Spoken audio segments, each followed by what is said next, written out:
So let's create another geometry node to create that path. Hide the rest of the geometry so that we concentrate on the content of this network. As basis, we're going to need the floors of the gateways. So create an object merge to bring that in.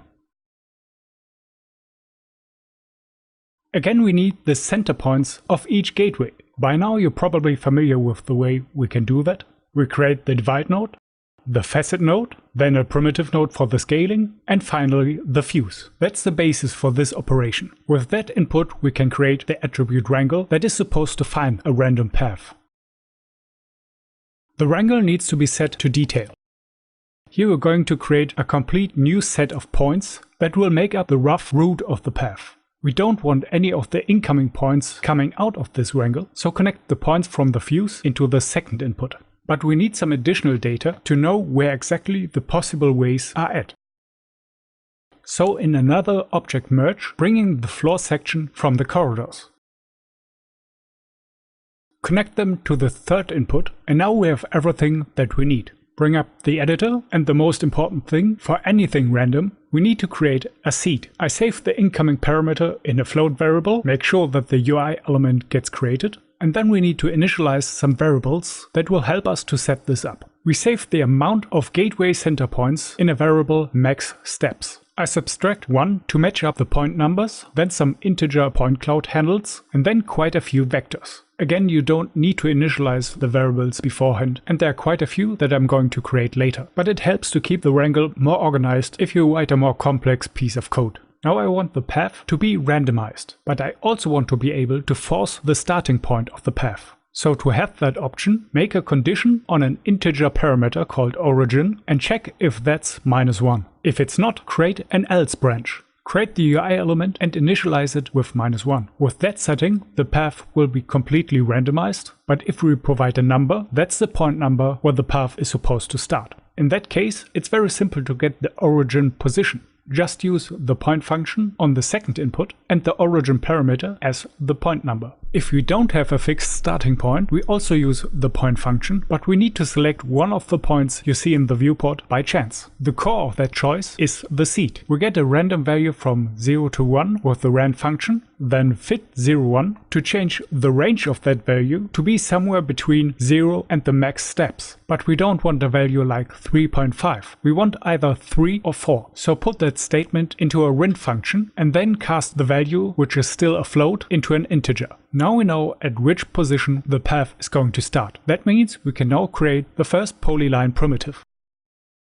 Then create the first point of the path. Use addPoint with the origin position. Notice that I now use the first input, meaning that this is what leaves the wrangle. Alongside with the primitive and the point, now also create the first vertex. Now before I open up the main loop, I want to create an additional float variable. I use this as a little helper, and you will see why soon. Then open up a for loop. This loop can only run as often as there are possible gateways. It is unlikely that we need all of the iterations, since the path will probably run into a dead end before that. But just for the case that we have a setup in a straight line, we need to be able to jump over each gateway. Then inside of this loop, initialize a vector I called foundDir so that it's 0 in each of the iterations. We also want to have another integer variable at this point. I call it try, and I also explain its purpose as soon as we need it. And now it will start to get a bit crazy. Inside the for loop, create another loop, this time a while loop. It will repeat itself as long as the vector foundDir is equal 0. Right at the beginning, increase the value of add, my helper variable. Then zero out another vector I created that is called dir.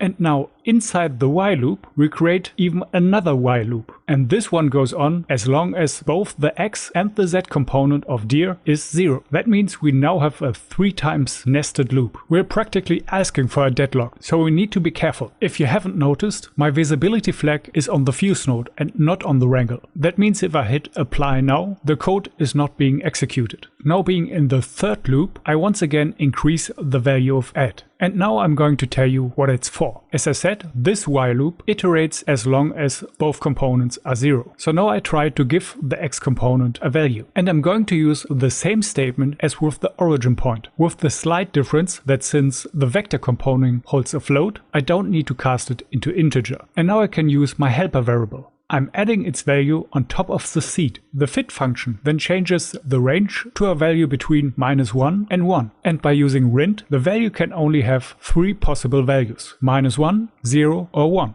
By repeatedly increasing the value of add, I can be sure that the random value will always be different as soon as I'm in another iteration. Since I only want to move either on the x or the z axis, I clear the z component at this point, just for the cases where I got a -1 or a 1 from that previous statement. But for those moments where I get a 0, I check that condition, and if so, I repeat the same statement with the z component to give it its chance as well. At this point, it might be a good idea to create an emergency break. At some point, the first while loop will always find a result and exit the loop. Just to be able to test the created logic, set found_dir to 1, so that the first while loop will also end.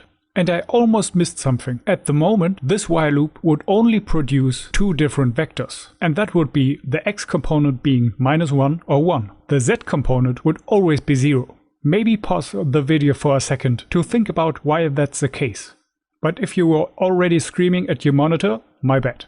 The z component would always be empty because we do use the same statement as for the x component, and we only reach the z component statement if the first one was 0. That means the second one also has to be 0. But to fix that problem, we only need to add another number on top of the seed and the add value. It's also worth mentioning that this approach slightly favors vectors with an active x component, since we only try to fill the z component in 1/3 of the times. It's a statistic I can live with in my setting, but if you would want to make sure that both components have the same chance to get a value, you could just create another if condition using a random function on the add value, and if it's higher than 0.5, you start with one component, and if it's lower than 0.5, you just reverse the order in which you try to fill the components.